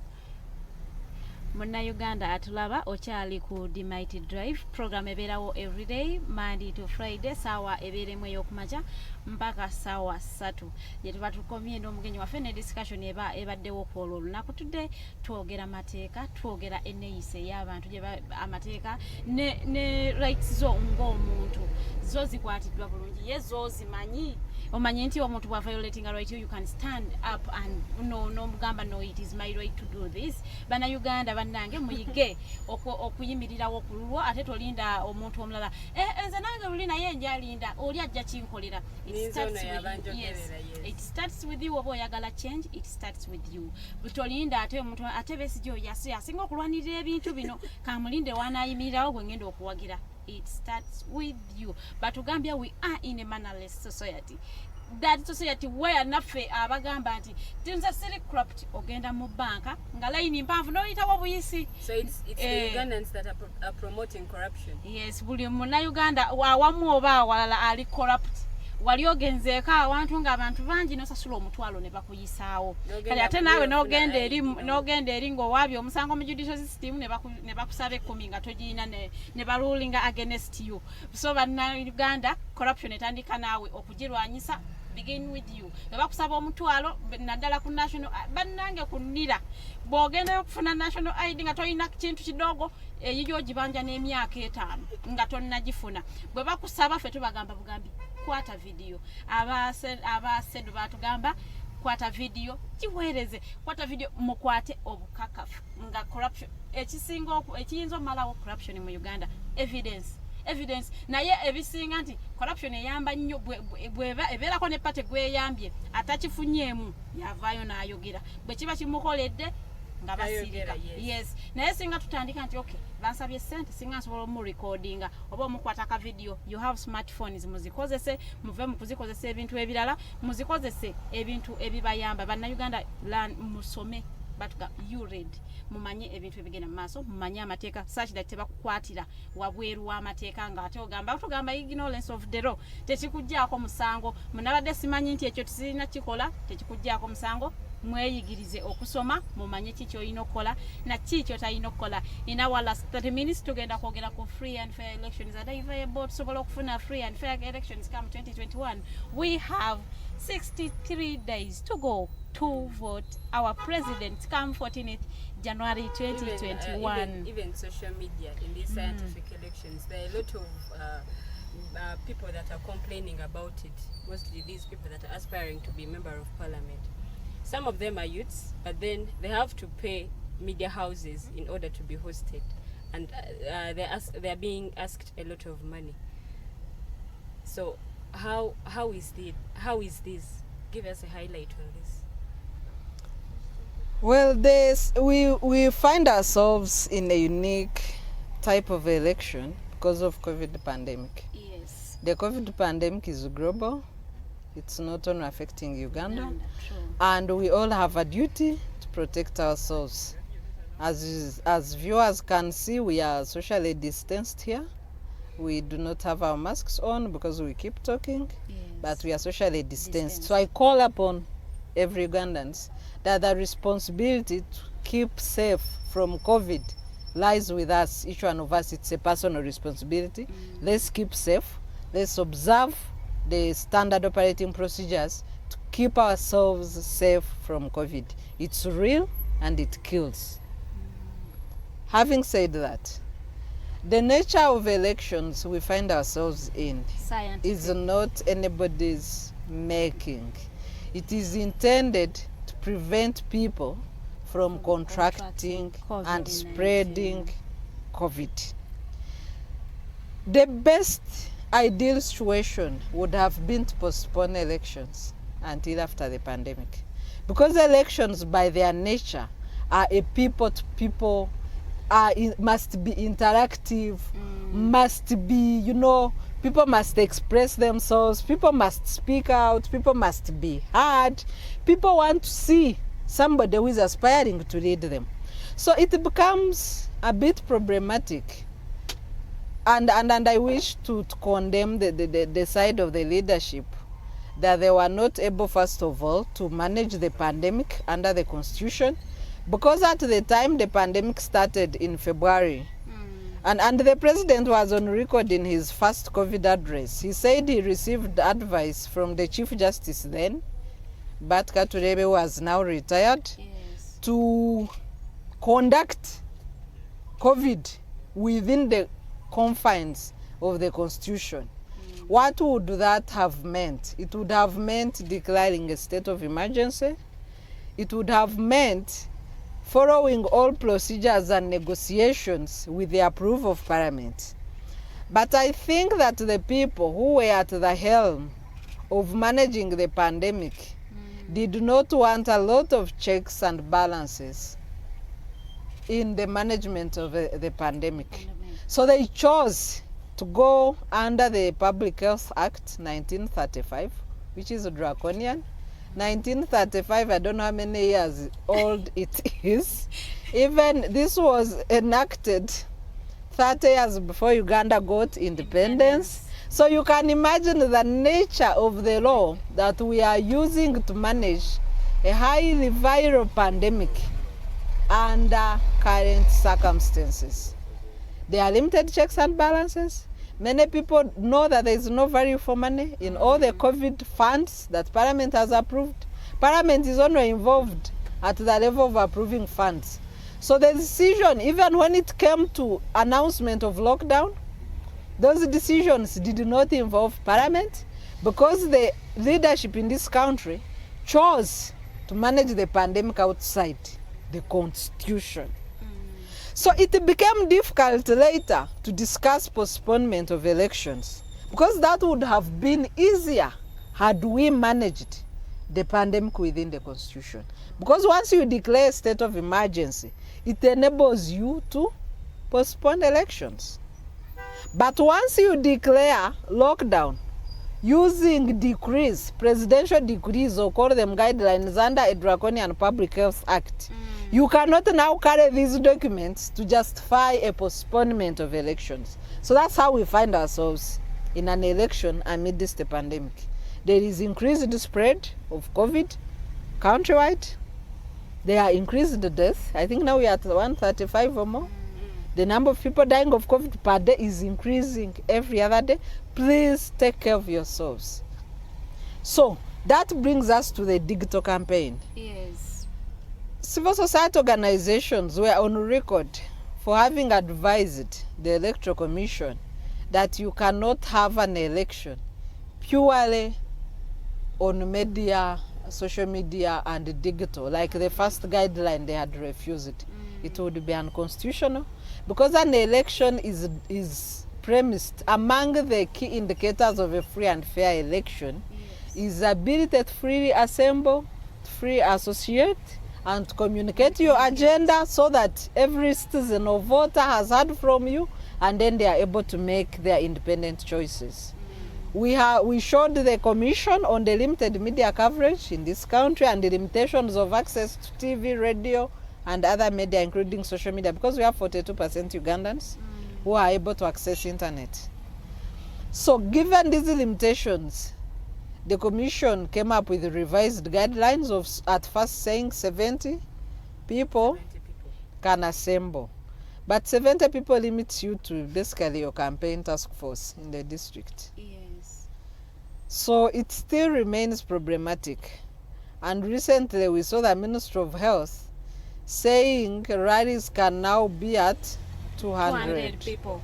Yes, though the communication becomes problematic because it's like the Minister of Health is revising Electoral Commission guidelines, a mandate which she doesn't have.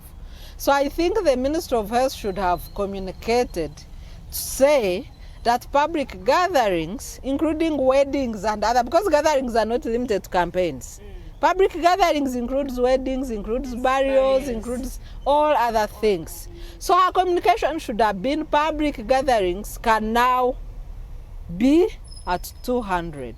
Then on that basis, Electoral Commission should have revised their guidelines, but they should be the ones to communicate a specific limit when it comes to campaign meetings. Elections are managed by Electoral Commission as the only entity in this country mandated by the Constitution to do matters elected with elections. So the Minister of Health communication should have been in broad terms, and she should have left the specifics to Electoral Commission to revise their guidelines based on this scientific finding. I don't know what finding it's based on. So, going to the digital and the payments, the media houses, when the campaigns were thrown to them, Yes. they thought that they should have guidelines under the body that regulates them. That's the Uganda Communications Commission, and draft guidelines were made. But it's unfortunate that these guidelines were never adopted because there was security interference with the process of enacting guidelines. Yeah, so we don't have guidelines managing the so-called digital campaigns. Yes, and what most media houses have decided is that they are using their discretion to try to provide a level playing field by inviting so many candidates. There are some radio stations which invite so many contenders for each post so that you all have an informed platform. Nobody's paying money for those platforms. So they are putting in place platforms that are not paid for, but are a bit leveled to the extent that they can manage. Because we need also to be mindful of the fact that more than 80% of media houses in this country are private owned. So if I'm a private operator, who are you to tell me who to host or who not to host? You cannot. So they are doing their best, I think, in that aspect, in their own means and capacities and discretion. But when it comes to bigger platforms, I know that the Interreligious Council of Uganda is proposing to hold debates. Presidential debate. And also parliamentary, but I think they are running out of time. So that would help solve two problems. One, we have a shorter time for campaigns. Yes. Two, we have limited space for campaigning, and it's expensive for you now to negotiate your own space. So if such platforms are enabled, they would help solve or address the gaps in those three constraints. Constraint of time, constraint of money, and constraint of reaching out to voters. Yes. Yeah. Selugo Ronald, watching from Chambago University, Webale Kubera, Coach Wanuka Bashir, thank you for watching. Rita Kase Asimire, you are watching from Kampala, Munange Webale Kubera. Victor Simon, you are watching from Kasese District, under the umbrella for journalists in Kasese. Mukwana, abantu be Kasese, we love you very much. Mwebale Kubera ku the mighty drive. Tubagala nnyo, we set a mujango ko mwami tumuhimbi se no man, we love you. He is our director.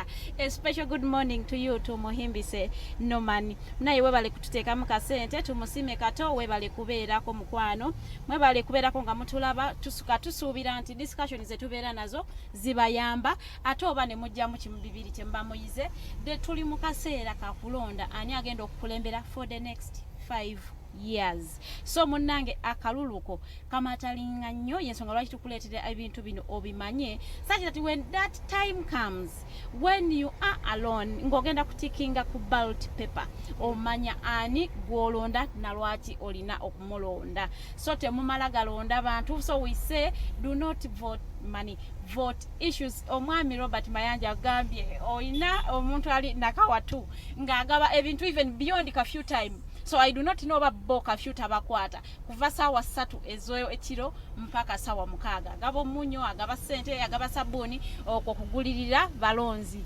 Omwami wa Sedu twali naye waneeno n'atugamba nti bw'ofuna omuntu ngoyo kwata video oba mukube ekifaananyi oba recordinga audio ng'omuwulira make him talk like mwengejinge ayogere alage nti akugula otwale obujulizi ku offices zaabwe oba omukubire banoonye ku Facebook kwebali banoonye everybaliko obaweereze ezo evidence such that basobola okubaako ne webatandikira nga balwanirira unfairness etali mu election process. So bannange mwami Robert Mayanja nkusaba busabi omulimo gwo gukole. You have a smartphone. Yes, I know it is the reason why osobola okutypinga eno comment. Genda bugenzi gwe funaka akaddeko kwata isimu yo oyo mwami agaba ebintu ebyagulirira abalonzi mukube ekifaananyi oba mu recording video omanye ekifaananyi bakyegaana agambe yo Photoshop that is not me naye ate video tajja kwewakana oba eddoboozi lye omu recording tajja byewakana ng'ali mu kugulirira abalonzi onoonye ani asobola okuyamba Sedu boweri webali bagenda kubanga bakuyamba bakugamba bugambi for as long as you have the evidence nti omuntu oyo ali mu kugulirira abalonzi. Tugenda mu kaseera kakolulu 14th January lwetulonda aba president baffe oba ani agenda tukulira for the next 5 years. So bana Uganda tubagamba mubeere basaale nnyo ate n'ekirala you go and vote. We have the executive director munnanga kwe twogera naye mukyala munamateeka. She is a human rights activist. So ebintu bino byetwogera yabikugukamu tetwogera palapase twogera ebintu ebiri analytical nga biliko research. Have we ever had a free and fair election in the past years? Not at all. Is there a possibility that we can have a free and fair election? Yes. But I don't know whether that possibility is. Are you asking about this election we are in? The coming election. You know, we need to first of all ask ourselves what are the conditions for a free and fair election. One, there should be enjoyment of right of assembly, association and expression.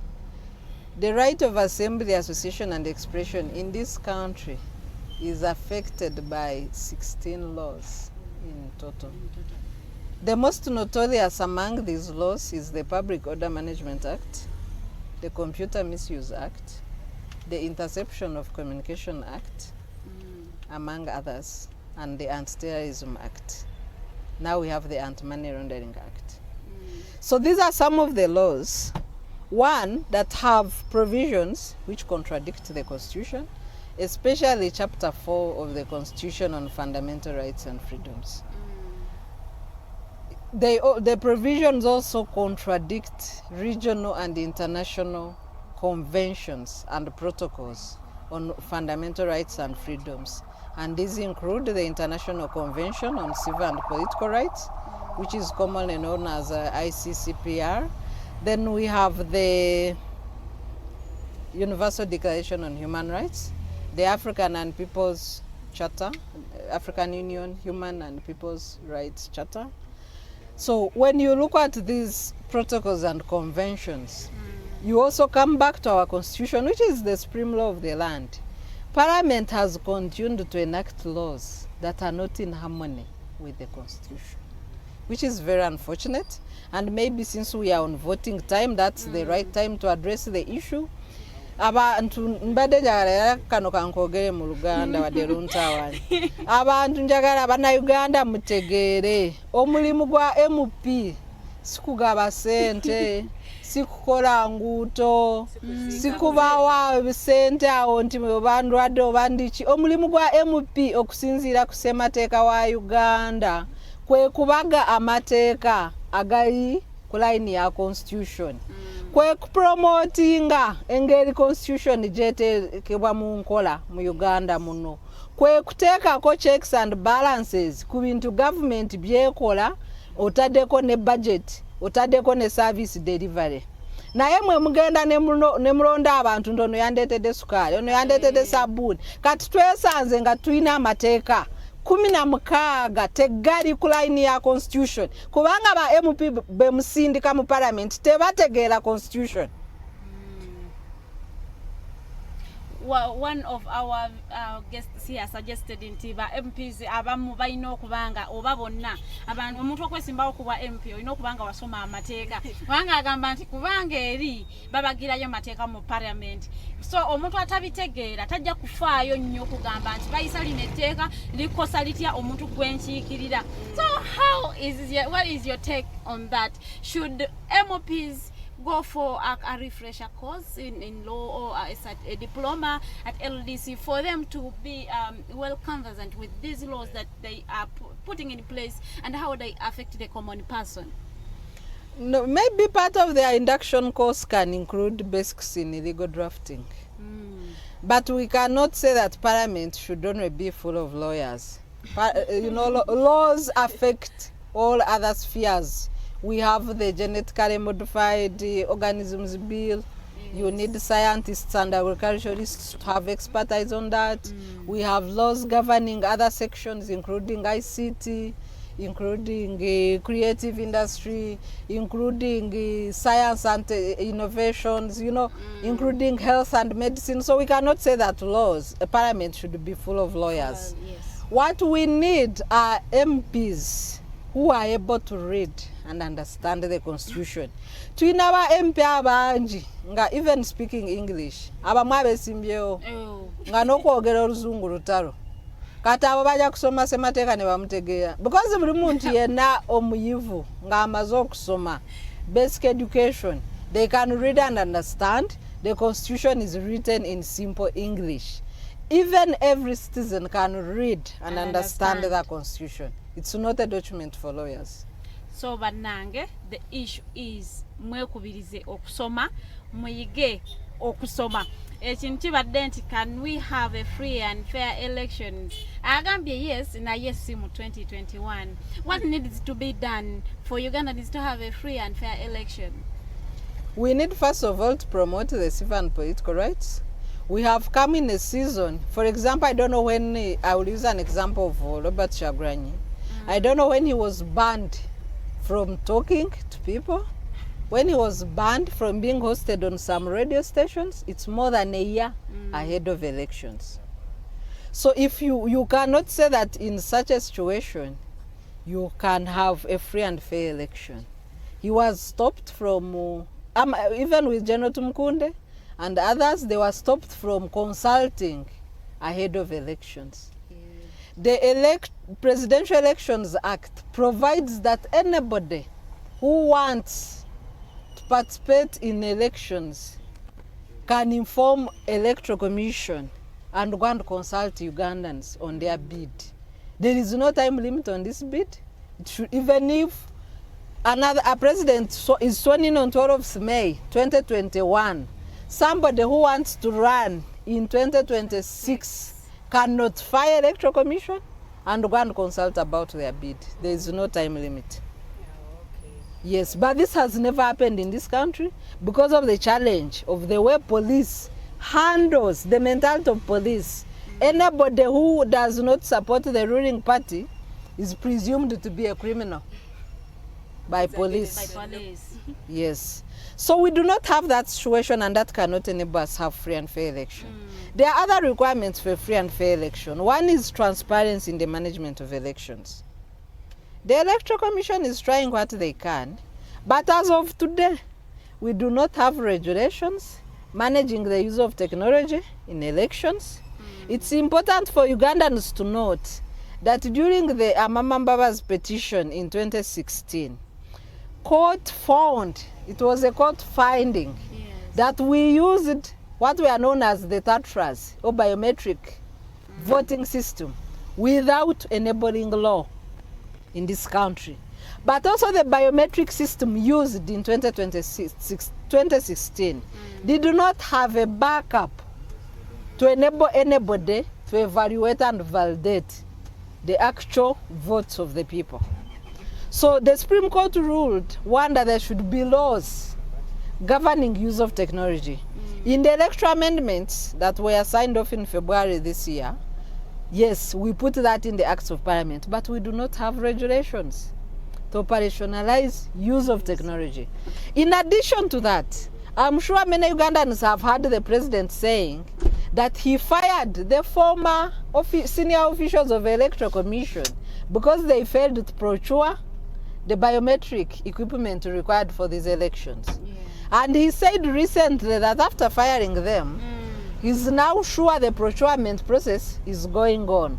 But no Ugandan up to today knows the kind of technology we are going to use in January, and we have 2 months and a few days to go. So that cannot enable a free and fair election. We have seen also the contention about ballot paper printing. The secrecy of the ballot is a big determinant in whether the freeness and fairness of an election. The ballot paper is supposed to have special security features that nobody can duplicate to make their own ballot papers. Ballot papers are supposed to have systematic serial numbers that nobody is able to duplicate, so that once a ballot paper is handed to you, during validation and election petitions, we are able to know that this ballot paper was handed to this voter on this polling station.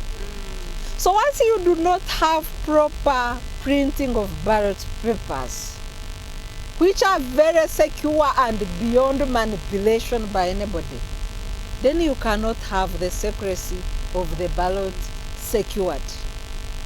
We have had interference by the PPDA in the contract and tender of who should manage security features. PPDA could have sought an explanation if a complaint was given to them.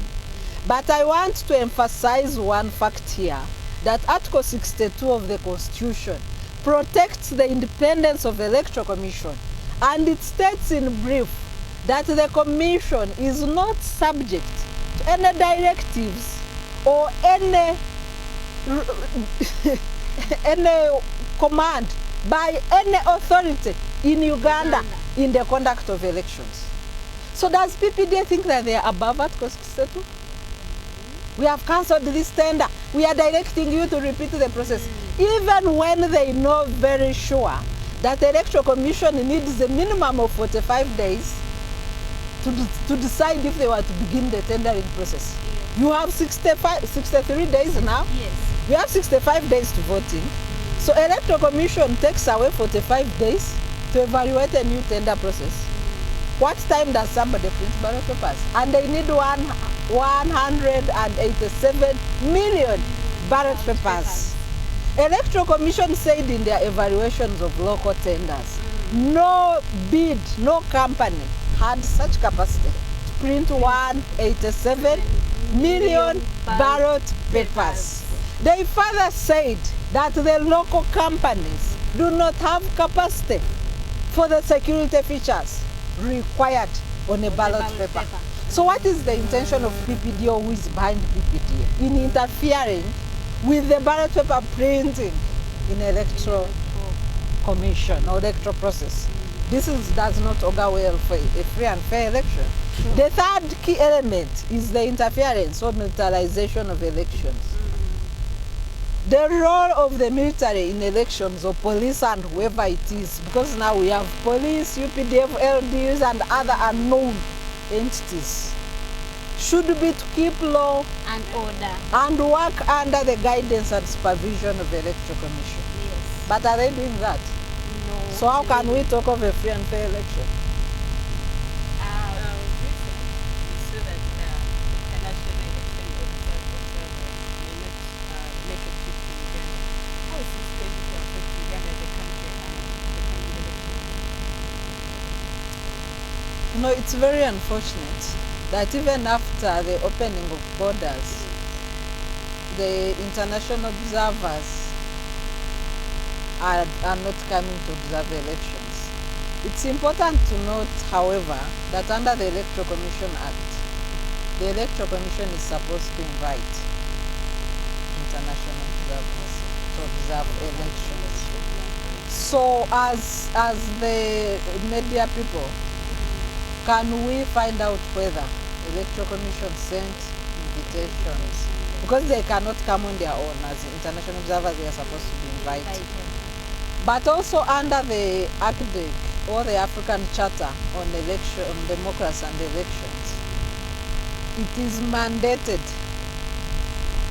that there should be independent observers for every election in African countries.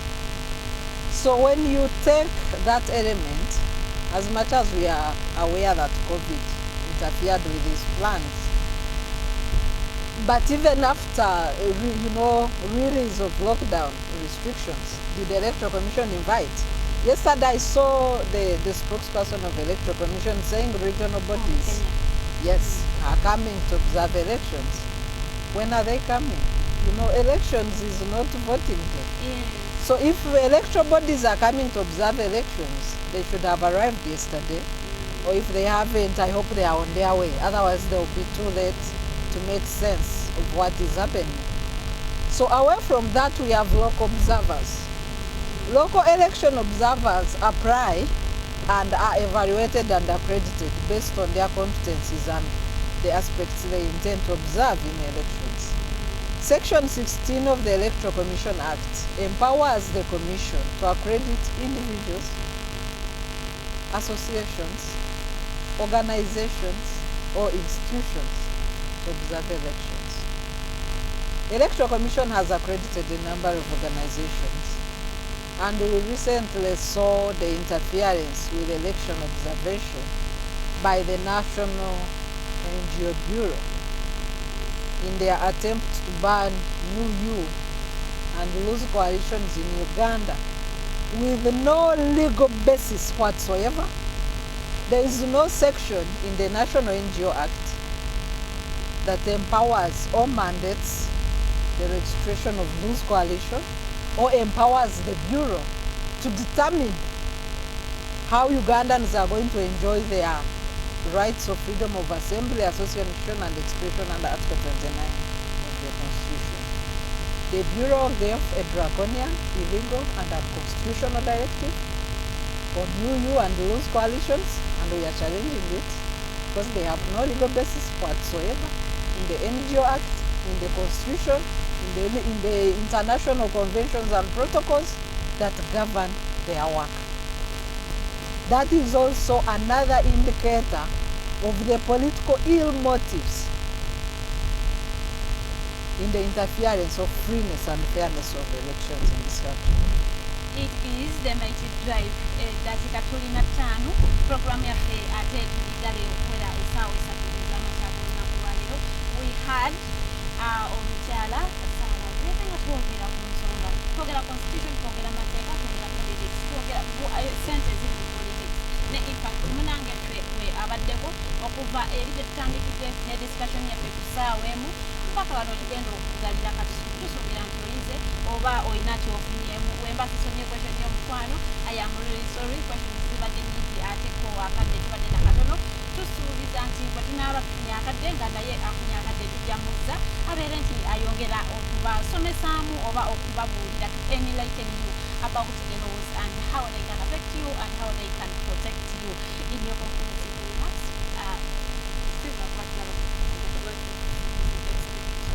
Okay, now I will try to use both English and Uganda.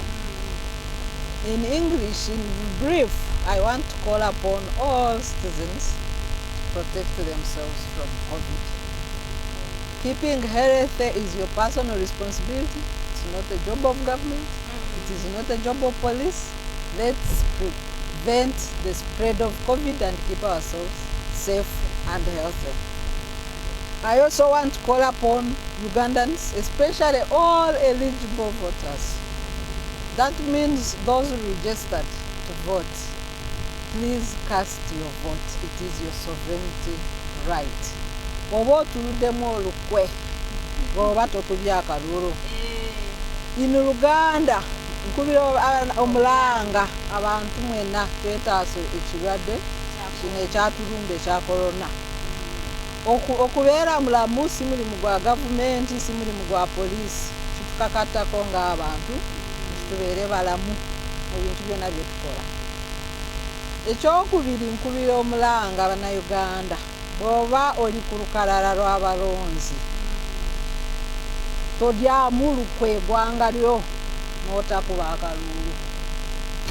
Emyaka 5 ojja kuba ogisudde, eggwanga lyo ojja kuba olisudde, ojja kubeera eggwanga lyo liddemu olukwe.